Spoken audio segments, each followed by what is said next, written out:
सर्वांना नमस्कार.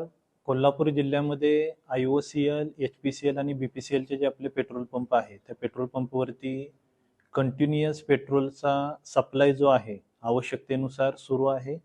सर्व पेट्रोल पंपवरती जो काही बफर स्टॉक जो लागतो तो सुद्धा अवेलेबल आहे. फक्त मागच्या 2 दिवसापासून ज्या काही अफवा पसरत होत्या त्यामुळे पेट्रोल पंपावरती जास्तीत जास्त गाड्या येणं आणि पॅनिक बाईंग हे प्रमाण वाढलेलं कालच्या नंबरमध्ये आपल्याला दिसलेलं आहे. काल साधारणतः 25 ते 30% एक्स्ट्रा बाईंग टोटली सर्व पेट्रोल पंपावरती पेट्रोलचं असेल डिझेलचं असेल झालेलं दिसून आलेलं आहे.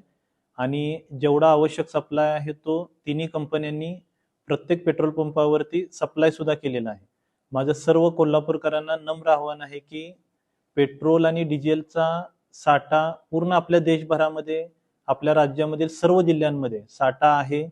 जे आवश्यक आहे तसा साठा ही सप्लाय चेन आहे ती सुद्धा कंटिन्युअसली सप्लाय करत आहे.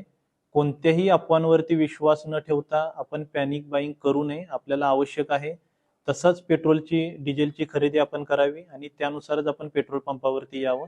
विनाकारण आपण अफवांवरती विश्वास ठेवून पेट्रोल पंपावरती गर्दी केल्यामुळे पॅनिक बाईंग वाढते आणि पेट्रोल पंपावरती मॅनेजमेंट करण्यामध्ये पेट्रोल पंप चालकांना सुद्धा अडचणी निर्माण होत आहेत. त्यामुळे परत एकदा सर्वांना नम्र आव्हान आहे, आवश्यकता असेल तरच पेट्रोल भरण्यासाठी पेट्रोल पंपावरती या. एक जबाबदार नागरिक म्हणून जबाबदारीची जाणीव ठेवून आपण प्रशासनाला सहकार्य करा. आपल्या परिसरातील महत्त्वाच्या बातम्या पाहण्यासाठी आमच्या नवसंकेत न्यूज चॅनलला YouTube वर सबस्क्राईब करा आणि बेल आयकॉन प्रेस करा.